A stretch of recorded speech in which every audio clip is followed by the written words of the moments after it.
Welcome, everyone.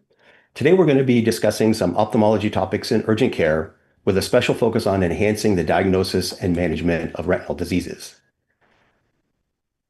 I'll be co-hosting. My name's Joe Toscano. I am an urgent care and emergency physician in the East San Francisco Bay Area, and I'll be joined by Dr. Pito Campochiaro, who's an ophthalmologist from Johns Hopkins. We'd like to thank PeerView for providing the infrastructure for this session and also Regeneron Pharmaceuticals for providing the educational grant for today's presentation. A couple of housekeeping items as a reminder, there'll be some polling during the presentation and be on the lookout for those. And we want to you'll be able to share your answers with each other. Very interesting interactive ability there. If you have questions as we go along, please put those into the chat and we will answer them at the end in a Q&A session. And then, yeah, that's it for now. Another housekeeping item. You can find more about this webinar at peerview.com/retinaluc25. At the conclusion of the webinar, there'll be a recording there that's downloadable.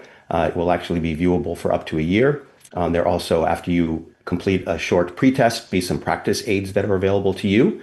You can, after the session, if you have any questions, email us at live@peerview.com, and you're welcome actually to join the conversation on X at PeerView. So we have some challenges in the front lines in acute care, in emergency medicine and urgent care when it comes to evaluating patients with visual and other eye complaints. This summary slide comes from a review of several studies based on ED data. We don't have urgent care data, but in my experience, the situation is pretty similar in both venues. There's also a study here that laments the fact that we learn how to use an ophthalmoscope in medical school, and then unless you go into ophthalmology, our proficiency with it goes down from there. In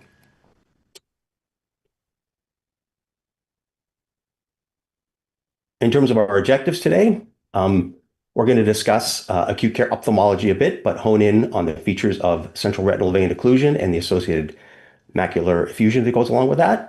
We're going to talk about the differential diagnosis of central retinal vein occlusion, which includes other retinal conditions such as diabetic retinopathy and also diabetic macular effusion. We're going to recognize the importance and appropriate timing of ophthalmology consultations for these patients prior to discharging them from our clinic.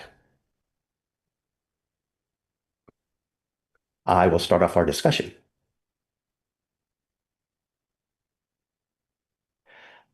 I think that everyone would agree that acute vision loss is a scary chief complaint for us. The differential diagnosis is broad and includes a lot of serious diseases. And because vision is so important, a misdiagnosis here can be disastrous for the patient and for us. Awareness and early recognition is important so we can make an appropriate referral. And because urgent cares don't have direct relationship with ophthalmologists, most of the time, that referral is going to be to the ED. But truth be told, patients might be better served by a quicker referral directly to a specialist. Let's start off with a case. This is a 58-year-old woman named Emma, and she presents to our urgent care with sudden painless loss of vision in one of her eyes, in her right eye. She woke this morning and noticed the symptoms. She does not have any headaches, slurred speech, other neurologic deficits. In the past, she's not had any surgery on her eye. There's been no trauma to the eye. She's not had any exposure to chemicals or other substances in the eye. She does note that she wears glasses for presbyopia.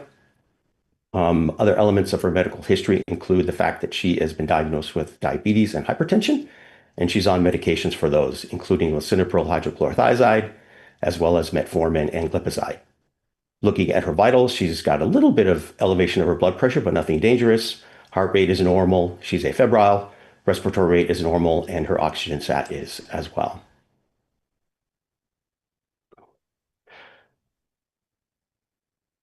So as we're reviewing the history that's been documented at the intake process, and most of that answers our usual questions, we have to think, are there any additional questions to ask the patient, and what kinds of questions should we ask ourselves as we begin to arrive at a diagnosis here? What factors are important? Is there anything we forgot to ask? What are we going to do next? Dr. Campochiaro, what are your thoughts here? Was the history complete? Is there anything more you'd like to know in terms of history? Well, Joe, I think it was a good start. I think I would want to know a little bit more about the nature of the vision loss. Was it severe? Is it a pretty complete loss? Uh, did it come on very suddenly, or was it more subacute? Mhm. Um, and are there any associated systemic symptoms that are associated with this vision loss? I think we'll get into some of these in more detail, but those are some of the uh, early questions that I'd want to think about. Great, thank you. As we're thinking about our differential for Emma, as for any patient with vision loss, there are several possible conditions that should enter our minds. Each of these has an urgency or emergency status associated with it in terms of our referral to a specialist, and that has to do with basically the time-sensitive nature of any of the specific treatments for these. There's a chance of a poor outcome in most of these cases if there's undue delay. And really, none of these conditions are super common in our practice, so awareness is very important. So to help us learn about the details here, I'd like to more formally introduce my co-panelist. Dr. Pito Campochiaro is the Eccles Professor of Ophthalmology and Neuroscience at the Wilmer Eye Institute, and that's part of Johns Hopkins University in Baltimore. Peter, welcome, and thank you for helping us understand this important topic more deeply and from a specialist perspective. Well, thank you, Joe. Mhm. Um, Central retinal vein occlusion, or vein occlusion, indicates a obstruction, a thrombotic obstruction in one of the outflow vessels of the eye. And if it's in the central retinal vein, which is the main outflow channel that exits through the optic nerve, then the entire retina is affected, and that can be quite severe. If it's in one of the first order branches, either at the superior or inferior uh, margin of the disc, then it's a hemiretinal vein occlusion, and half of the retina is involved. And if it involves a second or further order branch vessel, then it's a branch retinal vein occlusion. Um, and maybe one quadrant or a little bit more than one quadrant of the retina would be affected. Now, branch retinal vein occlusion is the most common of the types of retinal vein occlusion. About 70 to 80% of the cases are branch retinal vein occlusion. About 20 to 30% are central retinal vein occlusions, and only 1 to 2% are hemiretinal vein occlusions. Now, retinal vein occlusion is the second most common retinal vascular disease, second only to diabetic retinopathy. It affects 16.4 million people globally. It increases with age, and the prevalence is about 5.2 per thousand individuals.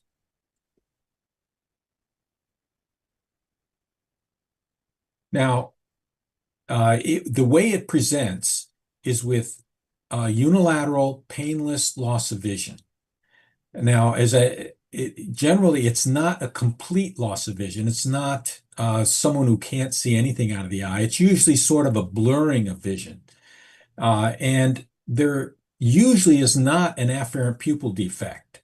If there is severe ischemia associated with it, there can be an afferent pupil defect. But if you see a brisk APD, then you should think of other things possibly like a central retinal artery occlusion or a retinal detachment. Now, the real key to diagnosis, the history and everything can be very useful, but it's the fundoscopic exam that really tells you the diagnosis. And if it's a central retinal vein occlusion, generally what you see is numerous hemorrhages throughout the retina, like this picture on the right. There also can be cotton wool patches, which are little infarcts, and exudates. And it's generally described as a blunted and thunder appearance. It can be quite dramatic. Now, if it's a branch vein occlusion, you see the retinal hemorrhages confined to about a quadrant or a little bit more quadrant of the retina, either superiorly or inferiorly. Now, the risk factors for retinal vein occlusion are older age. Almost always it's in patients over the age of 50. There are vascular risk factors such as hypertension, hyperlipidemia, diabetes. And the reason for that is that these vascular risk factors compromise vascular endothelium, including the vascular endothelium within the retinal veins, and that makes them less likely to protect against thrombosis.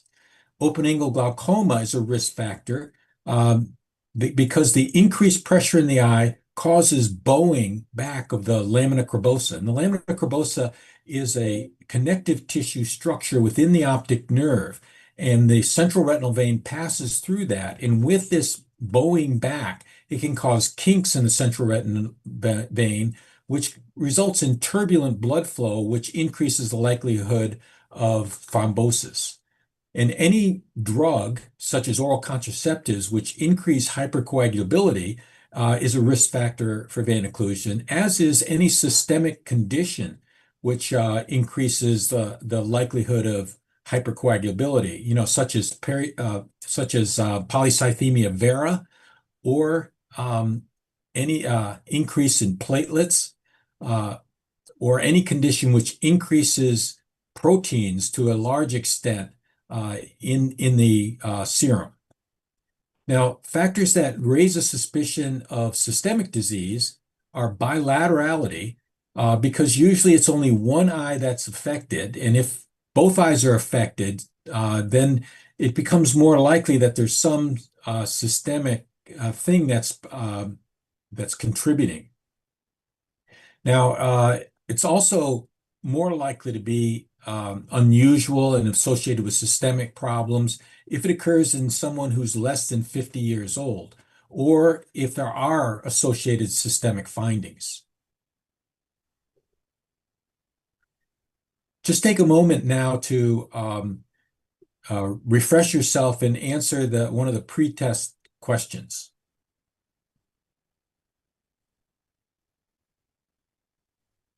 Now, the most common complication of retinal vein occlusion is macular edema. And the reason for that is that the circulation in the eye is a closed system, so that the blood enters through the central retinal artery, it goes to branch arteries and then to capillaries, and then flows back through the venous system to the central retinal vein and out of the eye. So when there's an obstruction in the outflow vessels, this increases vascular resistance, and that decreases perfusion in the eye. And that decrease in perfusion leads to retinal ischemia, and it can be a profound reduction in retinal ischemia if there's a lot of pre-existing arterial disease, or it can be a modest amount. But that retinal ischemia results in upregulation of hypoxia-regulated genes, including vascular endothelial growth factor, or VEGF. And the increased levels of VEGF result in vascular leakage within the eye. And the leakage from the blood vessels causes collection of fluid in the macula, which is what macular edema is. And this causes reversible reduction in vision.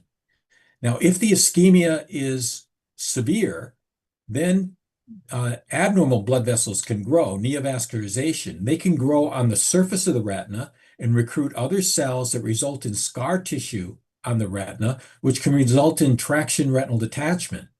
And if the ischemia is particularly severe, this can cause neovascularization to grow on the surface of the iris, and those vessels can grow into the trabecular meshwork, the outflow channels of the eye, resulting in neovascular glaucoma, which is a particularly severe complication. Now, when you're faced with a patient who complains of acute or subacute vision loss, as I mentioned previously, it's important to know whether it's one eye or both eyes, and whether there's associated pain and redness of the eye. Pain and redness suggest inflammation, and in an uncomplicated vein occlusion, you don't usually see that. You want to know the extent of the retina that's involved, and whether the loss of vision is profound or blurring. If it's profound, it makes you think of some other things, such as a retinal artery occlusion or a retinal detachment. And the timing can be a useful hint. If it's particularly sudden, if the patient can say, my vision went out at 10 o'clock this morning, that usually indicates something like a retinal artery occlusion, not a retinal vein occlusion.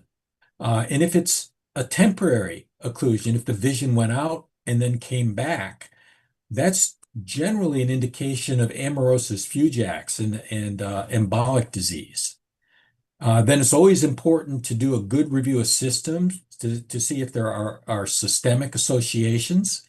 As far as the exam, the visual acuity is important. Again, with retinal vein occlusion, it's usually blurring. It can be in the range of 2200 or 2100. It's good to note the intraocular pressure, but if you don't have a tonometer, it's not necessary. You can assess that by palpation, because you really want to know only if it's really severely elevated. And then the rest of the eye exam, looking at the extraocular muscles, visual fields, confrontation visual fields are useful. If there's a profound field defect in one quadrant of the retina, it makes you think more of a retinal detachment. But the real key, again, is the fundoscopic exam. And the first thing to mention about a fundoscopic exam is it's really important to dilate the pupil. I know sometimes there's concern about precipitating angle closure glaucoma, but really that's very unusual. And if you do happen to do that, it's treatable. And it's important for a patient to know about that predisposition so you can actually be doing the patient a favor. So the risks of dilating the pupil are far less than the benefit you gain from being able to do a good fundoscopic exam. The first thing you do is you look at the optic disc, look at the margins, see if they're sharp. With a vein occlusion, there's often some disc edema. The retinal vessels with a central retinal vein occlusion are often dilated and tortuous. And as I mentioned previously, hemorrhages are the key finding. Usually many dot and blot hemorrhages throughout the entire retina with a central retinal vein occlusion, or if in a quadrant with a branch retinal vein occlusion. Now, if there are not hemorrhages, you may look at the macula and see that there are drusen along with some focal small hemorrhages and some edema, and that would indicate to you the possibility of wet macular degeneration. And then it's always important to look out in the periphery and see if there's any elevation of the retina, which is an indication of retinal detachment. Now we're going to just briefly look at a video about fundoscopy. Looking directly into the pupil, you'll see an orange-red color first, which is the retina. Now move around, adjusting the lens power until some feature comes into focus, and often this is a retinal blood vessel. So retinal blood vessels consist of paired arteries and veins, with the veins being wider in caliber and darker in color. Follow the course of a pair of vessels to get familiar with what normal looks like, and look for abnormalities such as vessel tortuosity and AV nipping, seen in systemic hypertension, and venous beading, which is seen in severe diabetic retinopathy. Also look for perivascular abnormalities such as cotton wool spots and retinal hemorrhages, which are seen in conditions that include diabetic retinopathy and retinal vein occlusions. Examine all four of the retinal vascular arcades, which emanate from the optic disc in the inferotemporal, infranasal, supranasal, and supratemporal quadrants. As you do this, track the vessels towards the optic nerve, which is located in the nasal aspect of the fundus. So remember, the nerve is nasal. Another clue is that any V shapes created by vessels point towards the optic disc. Once you find the optic disc, it will fill up most of the 10-degree view of the ophthalmoscope. Assess the 3 C's of the optic disc, which are the color, the cup, and the contour. Now, many of you have slit lamps available to you in the urgent care setting. You don't have to be an expert in a slit lamp exam to get some useful information. The first thing you want to do is to look at the conjunctiva and see, are there many dilated blood vessels? Is the eye red? Of course, you can see that just from your external exam as well. But if there's a lot of redness, dilated blood vessels, that's an indication of inflammation. And that makes central retinal vein occlusion or vein occlusion less likely unless there's neovascular glaucoma. You also want to look to see if there's any indication of penetration site in the conjunctiva. Naturally, as part of your history, you're going to be asking about the possibility of trauma, or was the patient in a situation where trauma was possible, such as hammering metal on metal. But you look at the conjunctiva to see if there's any blood in it or any areas where there's a penetration site. And then you look at the cornea and look at the surface to see if it's nice and regular and with no defects. Is there a penetration site in the cornea? Is there a corneal abrasion, which is, just a defect in the epithelium? A corneal abrasion can cause substantial vision loss, so it can present with relatively acute vision loss, but it's almost always associated with pretty significant pain. Then you look in the anterior chamber, and you don't have to be an expert at finding cells and flare, but you want to know, is it relatively clear in the anterior chamber or is it cloudy? If it's cloudy, that's suggestive of inflammation. And you want to look for layered areas. If there's a red layered area at the bottom of the anterior chamber, that's a hyphema. That's an indication of hemorrhage within the eye. So it can be due to trauma or it can be due to bleeding blood vessels. If you see a hyphema, you want to look carefully at the surface of the iris to see if there are a lot of blood vessels, dilated blood vessels, which is an indication of neovascularization on the iris and could indicate neovascular glaucoma. If there's a white layered area at the bottom, this is generally due to fibrin and white cells, and that's an indication of inflammation and can indicate endophthalmitis, which is another very urgent situation that needs immediate referral. Now, it can be useful to use ultrasound in the urgent care setting, and Joe is going to go through a few key tips about ultrasound in that setting. Yeah.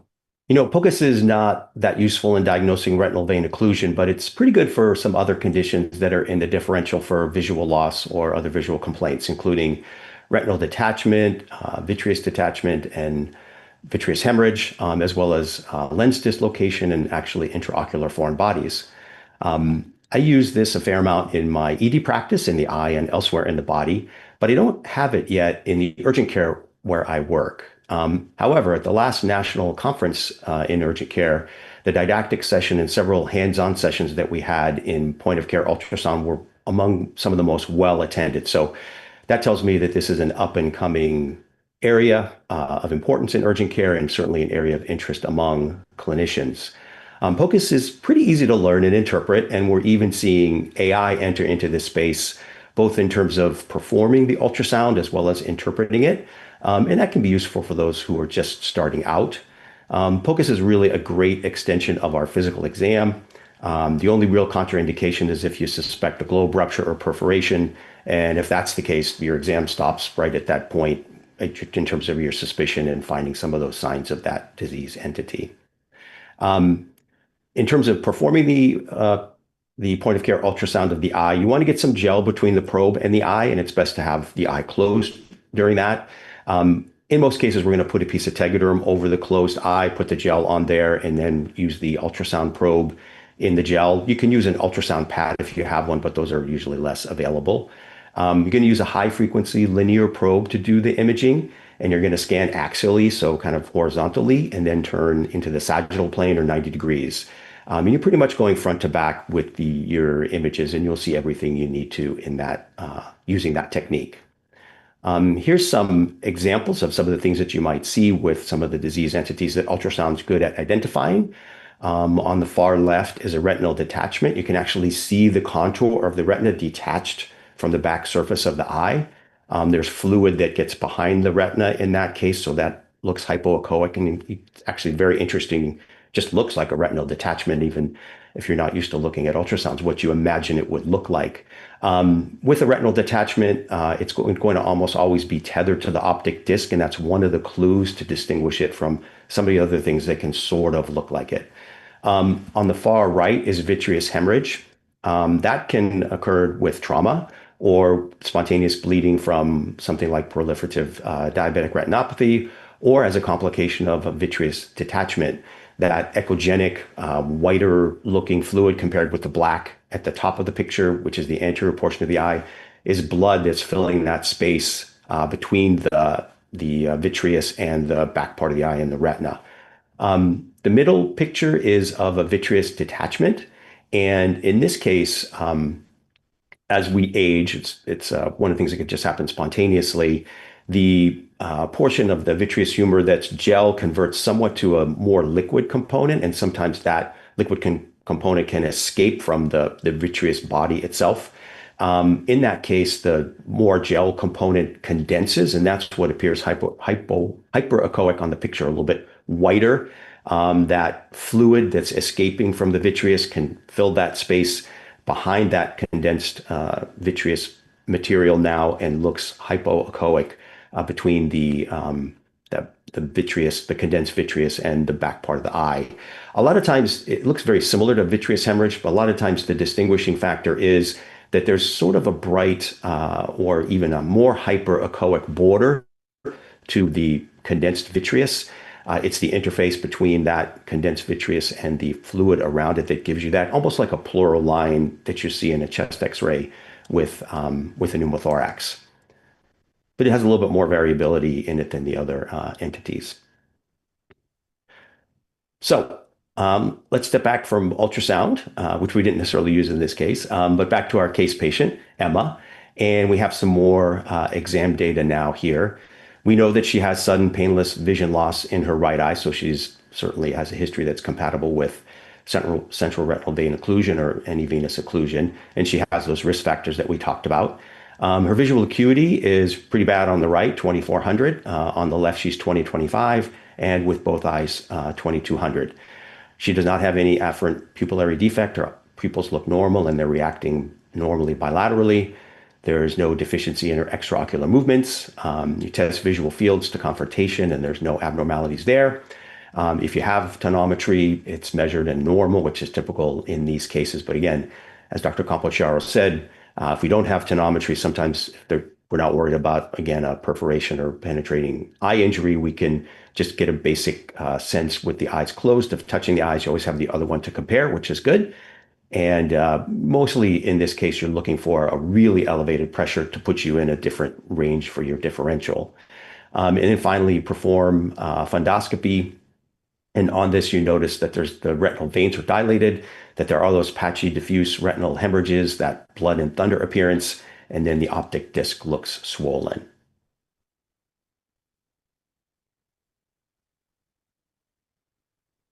So Peter, what are you thinking about with this patient? Yeah, Joe, I think that the presentation of this patient is pretty typical of a central retinal vein occlusion. So that would certainly be at the top of the list. But the other things you want to think about and rule out, one is, retinal artery occlusion. Whenever there's sudden vision loss and you're entertaining the thought of central or of a vein occlusion, make sure to think about, could this be an arterial occlusion? Because that requires generally some additional urgent workup. So it could be a temporary sudden loss of vision and then return of vision. That is either a TI called a TIA or amaurosis fugax. That's usually indicative of embolic disease. And so when that is a concern, you have to do a workup for source of emboli, the carotid or the heart, and a stroke workup. And, if you have a permanent sudden decrease, usually profound decrease in vision, that could indicate a central retinal artery occlusion. And that, again, can indicate embolic disease, which requires the workup to look for the source of emboli and a stroke workup. But in addition, a central retinal artery occlusion can occur from thrombosis in the setting of giant cell arteritis. And so if you're faced with that, you have a central retinal artery occlusion, you want to get a SED rate and a C-reactive protein levels, because they're often pretty highly elevated for uh, giant cell arteritis. You also, want to ask about headache and pain in the temporal area, and muscle weakness. Polymyalgia rheumatica is associated with giant cell arteritis. So you want to know about those symptoms to see if you're more concerned about giant cell arteritis. And that also is a very urgent situation. Generally, you want to get a quick ophthalmology consult and rheumatology possibly, because if it is giant cell arteritis, the patient should be started on high-dose systemic steroids and then scheduled for a temporal artery biopsy. Now, if the patient has a pretty acute sudden loss of vision, but you look in and there's no hemorrhages, you want to look carefully to see if there's any elevation of the retina, which would indicate a retinal detachment.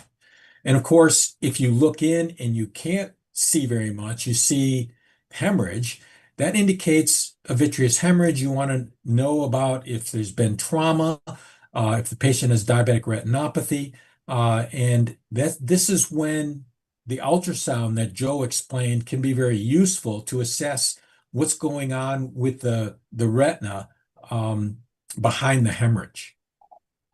Now you can take just a moment to answer this follow-up question.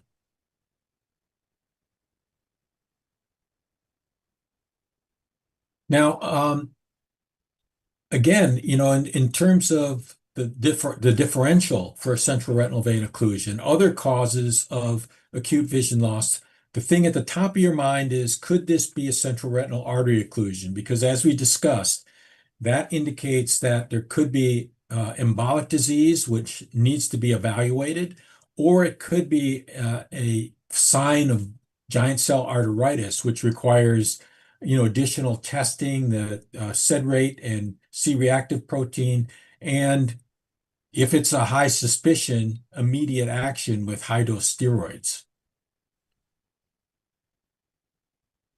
Retinal detachment, again, if you look in, you don't see a lot of hemorrhages, but you see an area of elevation of the retina. That indicates a retinal detachment, and that requires, an immediate consult with ophthalmology, particularly if the macula is not involved. If the macula is not involved, that's generally a very urgent situation because we like to repair the retina before the macula becomes involved. And then diabetic retinopathy can present very much like central retinal vein occlusion, but it's a patient who has a history of diabetes, and usually it's bilateral involvement. And mistaking a diagnosis of diabetic macular edema versus macular edema from central retinal vein occlusion is not a big deal because the treatment is the same. Now, if you look in and there's not a lot of hemorrhages throughout the retina, but drusen in the center and maybe a few flecks of hemorrhage and some edema, that should raise the suspicion of wet age-related macular degeneration.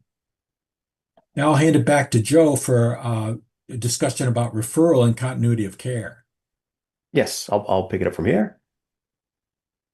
Beyond the conjunctivitis, foreign bodies, and styes, which are in our typical wheelhouse of the range of other eye issues that can be seen in urgent care, a number of them require evaluation by an ophthalmologist as soon as possible. So if you have a relationship with someone, you would consult with them, and then they would tell you either send them to the office or the ED based on the resources that were needed. And if you don't, these folks in this immediate category are going to go right to the ER. These include, as Dr. Campochiaro mentioned, patients where we think or can confirm that they have a central retinal artery occlusion. This is evaluated and treated a lot like a stroke. Most stroke neurologists will thrombolyse these patients if there's no contraindication. But also falling into this category is patients with acute glaucoma or endophthalmitis, patients with giant cell arteritis with visual complaints, and then patients with acid or alkali exposure or other chemical burns of the eyes. Those patients need to be seen as soon as possible, as soon as we're done irrigating them and confirming that the pH has gotten back to normal. Of course, that's vital initially. Slightly less acute, but still emergent, include the conditions of an open globe, so perforation or penetrating globe injury, hyphema, infectious keratitis, and also the retinal detachment that we talked about. Patients with central retinal vein occlusion, like our patient Emma, or patients with optic neuritis, uveitis, and vitreous hemorrhage, need to see an ophthalmologist quickly as well, but their referrals can wait for about 24 or 48 hours.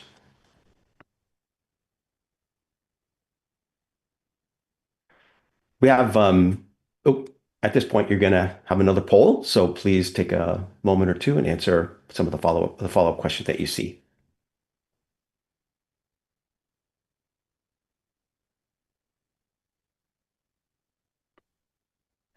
So again, looking back at some ED studies to inform us about how communicating the need for and the timeliness of ophthalmology follow-up translates into action. These were patients that were seen in the ED. From the numbers that they saw, they projected that over 2 million ophthalmology-related ED encounters occur in the United States each year. And of them, a little under half, up to about three-quarters, require some follow-up in an outpatient eye clinic. Unfortunately, only about a quarter to a third of them actually kept their follow-up appointments. And these were patients that were actually seen in the ED by an ophthalmology attending or a resident. There were some common denominators in those who didn't follow up. Among them were patients who were younger in age, who didn't have insurance or were out of work, or patients who kind of thought that their complaints or their eye issue was not a big deal, that they had some sense that it was non-vision threatening, or there was no change in their vision from baseline, or their vision was just normal. And that somewhat makes sense. But it's still important, and these are patients we need to maybe pay more attention to, because all of the patients who had follow-up appointments in this, which again were up to three-quarters, did require either further diagnostic testing or had the initial diagnosis of a chronic eye condition that needed further treatment. And then, of course, where these patients come when they don't get to their specialist, they come back to the ED or the urgent care, and we're seeing them again for something that really they should have already gotten plugged into that specialty care for. So what are some of the things that have been shown to help with follow-up? One of the studies that informed us about how bad the follow-up can be was that TAN study. And they actually looked at before and after using some focused interventions. And these are some of the things that they found helped. We, as clinicians, have control of some of this, like determining the urgency of the needed follow-up, as well as documenting that we made the referral. Our staff can help with real-time scheduling. Of course, the insurance issues that could get in the way here are a lot more complicated and would require a lot more than an hour to fix or talk about. But the connection to the specialist is super important here. And if the patient already has an ophthalmologist, that's a great start. Sometimes they need ophthalmology subspecialty care, but if they have a general ophthalmologist, that can help as your first call. And if they don't, do consider, rather than the knee-jerk ED referral, seeing if your practice can arrange something directly with an ophthalmologist. Now, this requires advanced planning. It's usually something that your medical director or clinical lead is going to do. Identify an ophthalmologist who is willing to take calls from the clinic and help with those urgent treatments and helping decide on the urgency of a referral. Even as a clinician, though, I can remember being challenged by this early in my urgent care career.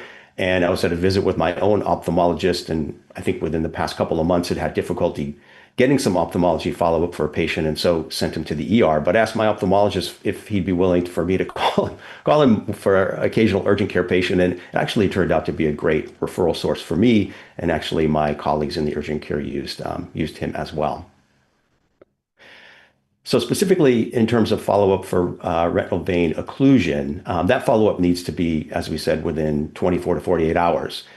The risk factors for developing and worsening eye diseases include hypertension, diabetes, and smoking, which we talked about. And the primary care doctor is important in helping modify these risk factors into the future so that the eye disease doesn't get worse. So referring back to the primary care physician is important there as well. If there is some sense that there's a rheumatologic or other systemic disease that's part of the presentation, that requires prompt follow-up. Sometimes the PCP can do that, or it might require referral to a hematologist if the initial hypercoagulability or initial evaluation is inconclusive. And again, you're going to suspect that in patients who don't have those traditional vascular type risk factors, patients with bilateral issues or other systemic symptoms in their review of systems. So Peter, I understand you're at a quaternary center, but how does referral go there? Do you guys have similar challenges? What works to get a patient from the front lines into your clinic? And also, how does the coordination with primary care and other specialists go for you and your group? Yeah, so Joseph, we really have to cooperate with our urgent care colleagues, and we try to be very accessible. So um, we like to have a triage approach where they can call and talk to either one of a faculty or a fellow and determine if that patient needs to be seen that day. And then we just have the patient come down and see them immediately. I think that sort of accessibility is really key for some of these urgent cases with acute visual loss. Great. So to wrap up, Emma has a central retinal vein occlusion and macular edema. And in my discharge of her, it's important for me, after I've figured out where she's going to go in that 24 to 48 hours, to let her know that it requires a specialist and that she needs to keep follow-up in that time. The risks associated with her not doing that or this not being treated or inadequately treated or treated too late is that it could result in worsening vision, and that's something she needs to understand. Dr. Campochiaro will talk a little bit more about this next, but I can explain to her that the treatment for this particular condition involves a variety of medications, not the drops we usually use like antibiotic eye drops or similar, but that's what the treatment's going to entail when she sees the ophthalmologist. Peter, so how about explaining more in terms of how a specialist treats retinal vein occlusion and, retinal vein occlusion and other retinal diseases? Yeah, so I think a lot of this information is primarily for you urgent care specialists. The patient doesn't necessarily have to get into this level of detail. In terms of your instructions to the patients, the key thing, as Dr. Toscano mentioned, is to really hammer home that this is reversible vision loss and that there are very effective treatments that can, in many cases, bring the vision back to normal levels. But it's absolutely key that they follow up and get the care that they need. Now, if they really want to know some of the details, you can explain to them that the treatment is because there's these elevated levels of VEGF, that we have good medications that can be injected into the eye that neutralize the VEGF and that therefore reduce the leakage and result in resolution of the edema. Now, commonly used ones, one that's not listed here is bevacizumab, which is used systemically for cancer, and we use it locally. It's the most inexpensive alternative, and many insurance companies require that you start with that. But the most commonly used one is aflibercept, the 2 milligram, which is approved for retinal vein occlusion as well as diabetic macular edema and wet AMD. There's also now an 8 milligram dose, which is available for wet AMD and DME, not for retinal vein occlusion at this point. Faricimab is a bispecific antibody that blocks both angiopoietin-2 and VEGF. And angiopoietin-2 contributes to the vascular leakage, and in some cases, blocking both can have a better drying effect, in patients who are not responding optimally to a specific VEGF-A antagonist like aflibercept. And then ranibizumab is a selective VEGF-A antagonist. It's not used as much anymore. It's used, aflibercept is used more for injection, but it is used in a port delivery system, which is an implantable reservoir which slowly releases VEGF into the eye, or ranibizumab into the eye. And this is a very effective treatment and mitigates the need for really frequent injections. So patients who have this just require a refill exchange every 6 months. And the efficacy with this is extremely good. Unfortunately, it's not uh, cannot be used for patients with retinal vein occlusion. It's not approved for that at this point. Now, the way that we do these injections is that we sterilize the eye with betadine, and then we anesthetize either with a subconjunctival injection of proparacaine or a lot of topical proparacaine, and often soaking a cotton tip and holding it in place to really anesthetize the site of injection. We generally can make this quite tolerable with very little pain, but I think there's always some anxiety associated with this. And so if, yeah, it's not, unless the patient really specifically asks about it, I don't think you have to get into it too much. You can leave it up to the retina specialist to explain exactly what's entailed with the injections. Okay, so take a moment just to answer this one follow-up question about patient counseling. Okay, so our key take-home messages is that retinal vein occlusion generally presents as acute, relatively acute, subacute, painless loss of vision in one eye. You have to be cognizant of, are there vascular risk factors? It tends to occur in patients who are older than 50. If it's younger than 50, you're going to be more suspicious of some systemic associated finding. It's important to make the diagnosis and refer the patient within a few days or even a week is fine. But the key is that they follow up. And so, if it's too remote, they're less likely to follow up. So you really want to try to get an appointment within a week. And then, our treatments are really effective. And, it's important to hammer that home so that they are more likely to follow up. Okay, we're now at the question and answer session.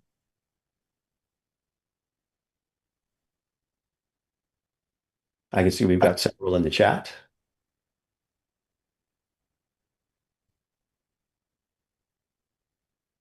Okay, there's a question here about dilating the pupil. Mhm.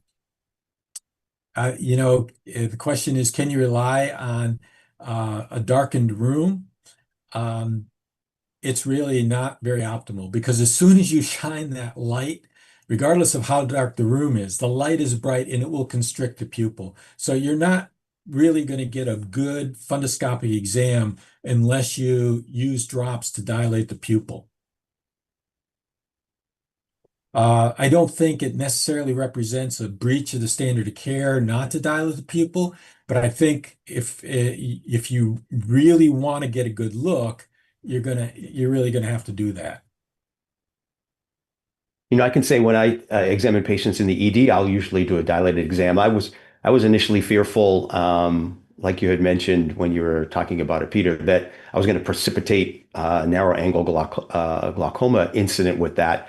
But as you said, it's treatable, and actual identification of the tendency toward that can actually do the patient a favor. So I, for probably 20 years, been doing dilated exams in the ED. When I'm in urgent care, we don't have the medications to do it, so I don't.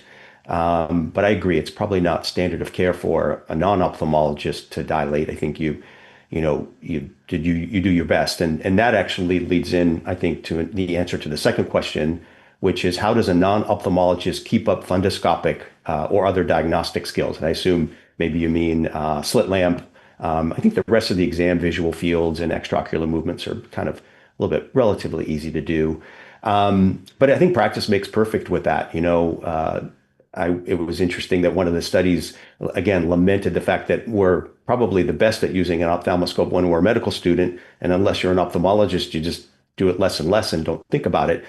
But if you do, then you'll get better at it. So I always like to grab the scope, focus through the full thickness of the eye, look at the retina, and you can even get a preliminary look at the anterior chamber as well with a direct ophthalmoscope. And same thing with the slit lamp. There's a lot of buttons on there, but I find I use two of them mostly. And once you're used to what those are, you adjust the intensity and then the narrowness of your your slit basically and the height of it. And the rest of it just includes moving it around and looking at the eye systematically. So, I think practice makes perfect there. Okay, and we have a question about how frequently patients with retinal vein occlusion get macular edema. It's very, very common, especially with central retinal vein occlusion. So it's probably 70 to 80 or percent or more with central retinal vein occlusion and maybe 60% with branch retinal vein occlusion. And once they get edema, it can be very chronic.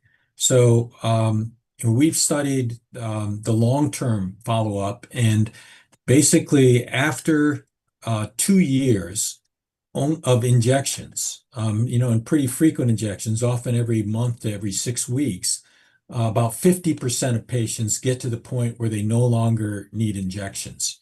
So, and it's more like 60% with central retinal vein occlusion still require injections. So it's quite a few patients who really need injections for a very long time. And I've been injecting some patients for 10 years. Can a patient have retinal vein occlusion and diabetic retinopathy at the same time? Yes, it's certainly possible. And as I mentioned, macular edema is the most common complication of each, and the treatment is the same for each. I see a question about point of care ultrasound that I can answer. What steps would you recommend for an urgent care clinic interested in starting POCUS to take to get started? So, if you have some experience, you've been trained in point of care ultrasound, let's say from an ED residency and have used it for a bit, and now you want to apply that in urgent care, really all you need is the device. And there are several portable ones that are available now for a couple $1,000s where you can tap them into a tablet or even your smartphone and get your images there. Usually the bigger images are going to be a little bit better and easier to interpret. If you haven't done this at all, but you're interested in starting it in your urgent care, there are several very good vendors who offer an analysis of your practice situation, help you pick a machine that's suitable or an ultrasound device that's suitable for your practice, and even get people trained up initially. You can just Google. There are several vendors, like I said. You can Google, starting ultrasound in urgent care, and you'll get actually at least two or three that I know of, and they're all those two or three are very good.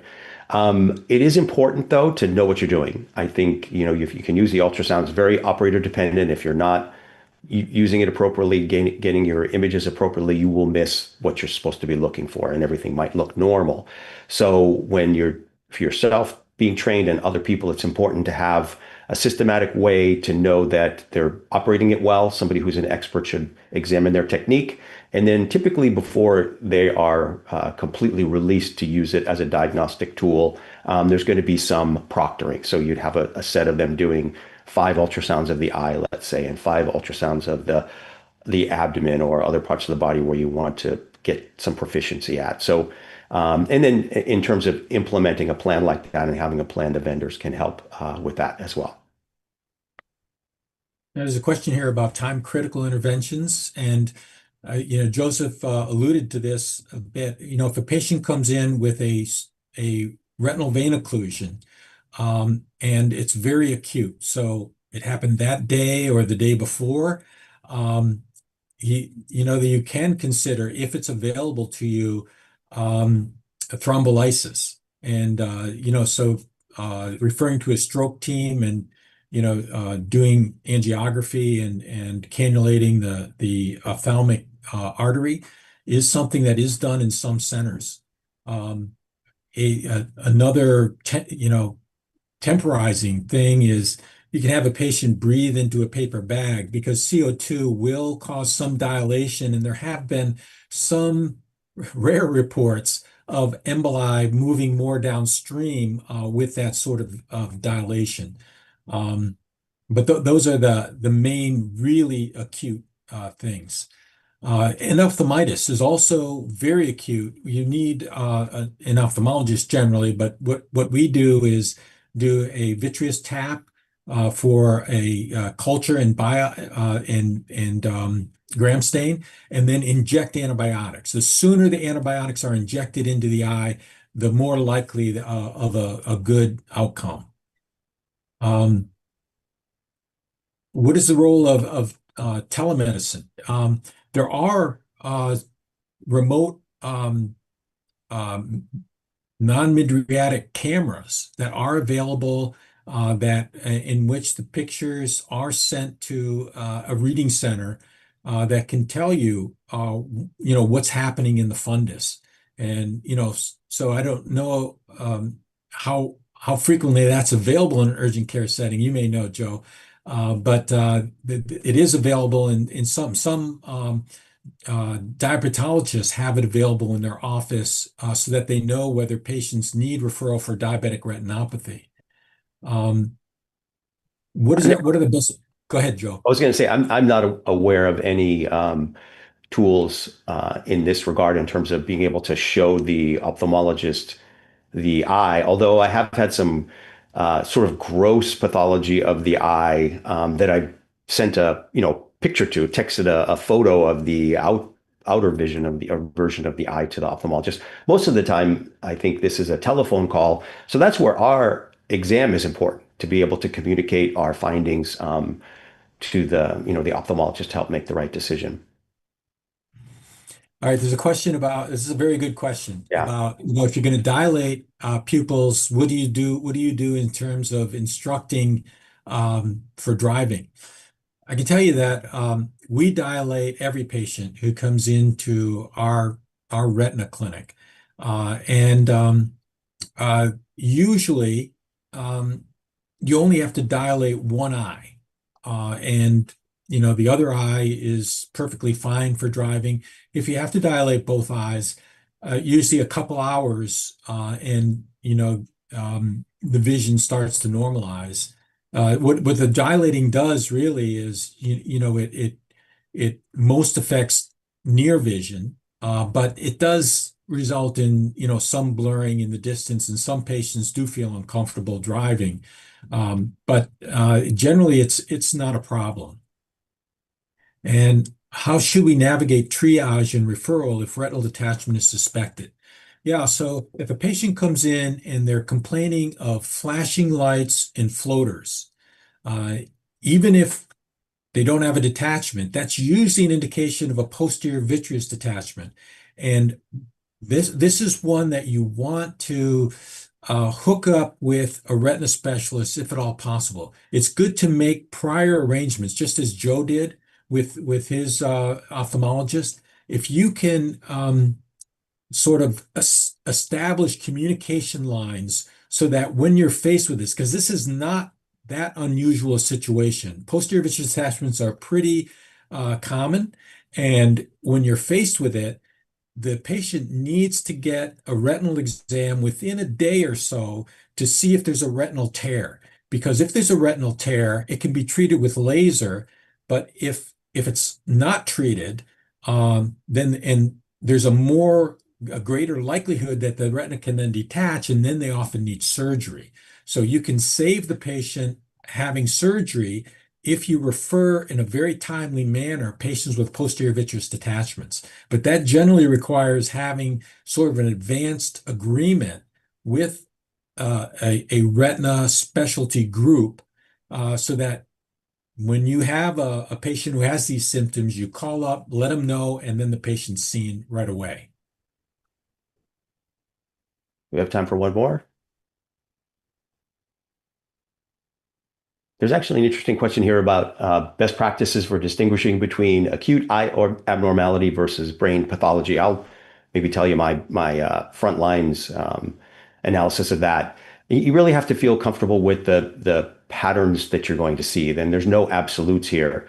When you have brain pathology that involves the posterior circulation, let's say, your eye complaints are going to be accompanied by other posterior circulation complaints, things that have to do with the cerebellum, let's say. So coordination is going to be involved, as well as any eye changes or changes in vision.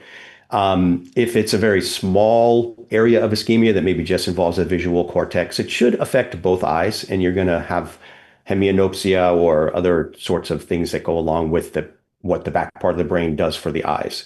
If it's a single eye that has the complaint, unless it's an ophthalmic artery issue, typically you're going to think more about it being an eye problem. Now, we talked about amaurosis or even a central retinal artery occlusion. You have to feel comfortable diagnosing that. Those are acute eye issues that involve one eye that are vascular in a way, although it's an eye problem. So again, I don't think there's a systematic way to do it. Being familiar with the things that can go wrong and maybe some of the syndromic patterns that occur in terms of symptoms is important to have under your belt. Well, that's very, very helpful, Joseph. I think at this point, if you could visit the peerreview.com retinal UC25 site, you can complete your post-test evaluation and evaluation for credit and receive your credit. You can also download the slides that we used for this if you like, and there's some practice aids. And then you can stay tuned for other online activities. On behalf of Joe Toscano, I'd like to thank you for participating and for all the really insightful questions and discussions that we had. Thanks very much. Thanks, everyone. Take care.